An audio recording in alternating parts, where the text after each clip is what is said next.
The first stage in relationship is what we call attraction. You're attracted to somebody in whom you find traits that you want and you want more of, so you like to hang around with them. The second stage is what we call second awareness, when you see in another person what other people don't see. And second awareness comes through attention, affection, and appreciation. When you have the ability to listen with the eyes of the mind, the eyes of the soul, the eyes of the flesh, when you have the ability to appreciate the good things in another person, and when you feel loving affection through caring, that's the second stage. It's called second attention. The third stage is communion, where your soul connects with another soul.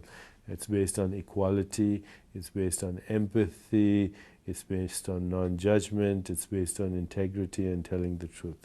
Now, if you can get through these first three stages, which is again attraction, second awareness or second attention, communion, then there is the possibility of intimacy. Intimacy is when you totally lose your ego in that relationship, where you feel defenseless, you have nothing to defend, no point of view to defend, where you expose your vulnerability, where you go beyond time into a timeless awareness, where you're totally natural, and where you allow. There's no manipulation, there's no control, there's no cajoling, no convincing, no seduction, then you're intimate.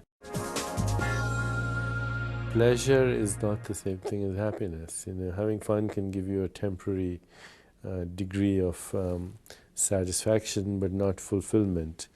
According to Vedanta, there are 5 reasons that people suffer. Number 1 is not knowing who they are.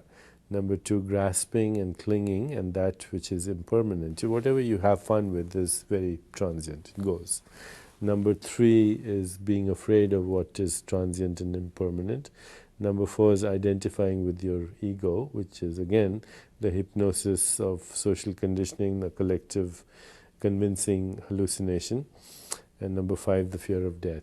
And all these 5 reasons of suffering are related to the first reason, which is not knowing the true nature of reality. When you're drinking, merry, pleasure, it's very transient. It's not fulfilling at all. Not that there isn't a place for it.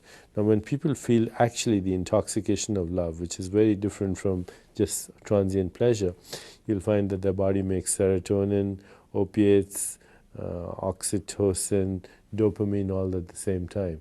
These are the chemical mediators of what we call that intoxication that we experience, that spiritual ecstasy we feel.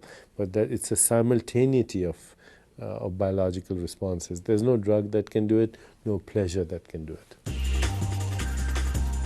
What we do with the present, the situations and circumstances, is a function of choice, which is grounded, of course, in awareness. So the more aware you are, the more conscious your choices are. Ultimately, the goal of all seeking is to return to where we started from. We were speaking of the stages of love. We spoke about attraction, second attention, communion, intimacy. But then beyond intimacy is something called surrender. Beyond that is passion. Beyond that is ecstasy. And ecstasy is physical, mythical, and sacred. It's the exaltation of spirit. It's total freedom, where you stop identifying with anything other than your soul or spirit. It's the being who's in love, the being who has infinite creativity, the being who has conquered the fear of death. So when I leave here, what can I do as an individual to raise my level of consciousness? Sit down quietly every day for a few minutes, close your eyes, put your attention in your heart. Ask yourself, who am I? Wait to see what happens. Then ask yourself, what do I want? Wait for a little bit in stillness, and then ask yourself, what's my purpose? What am I doing here? And if you just do that as a start, then situations, circumstances, events, people, relationships will appear in your life to answer those questions. It's the way consciousness is set up. It's important to recognize that living on Earth, we have the coexistence of opposite values, so that we wouldn't know light without darkness, we wouldn't know good without evil, we wouldn't know generosity without stinginess. And so every human being has the coexistence of opposite values within their nature. But we learn early on that there are certain aspects that if we express, we get adulation and affection and appreciation, and other sides of ourselves that if we express, we get negative reactions. And so all of us have learned to create a social mask. It's a self-image that we project to the world, hoping that we'll get the attention and appreciation that we're looking for. But simultaneously, it means we lock up parts of ourselves in the deeper levels of our psyche, hoping that no one discovers that. But of course, if we're not able to own and embrace those darker aspects of our nature, then they end up shaking the cages and manifesting in self-destructive ways.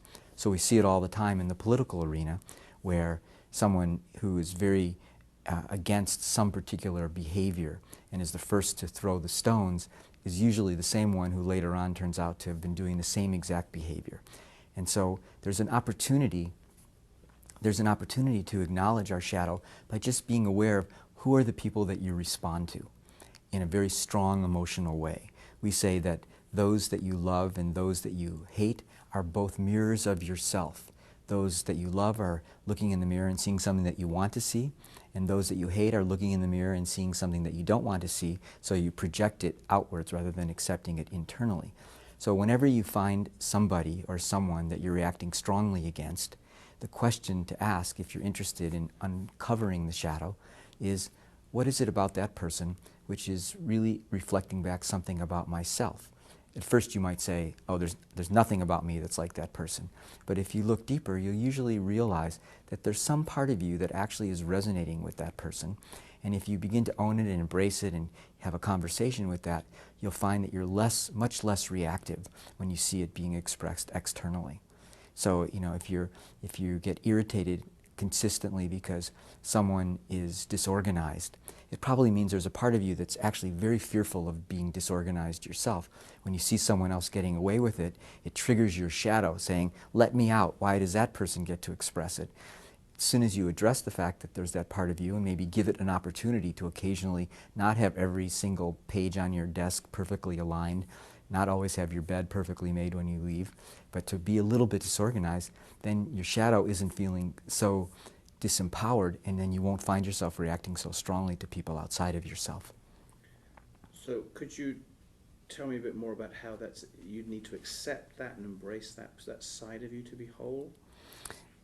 Yes, there's a process, you know.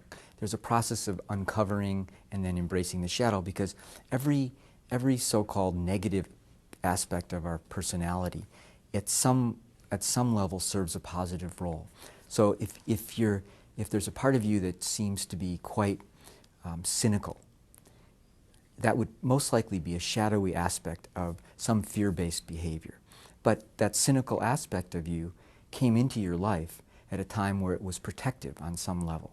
So what you really want to do is, when you identify a trait that you believe or have been given feedback is not in your best interest, you want to ask yourself, how is that trait serving me, and is it still serving me, and is there some other way to express that need without making everyone around me think that I'm cynical or caustic or arrogant?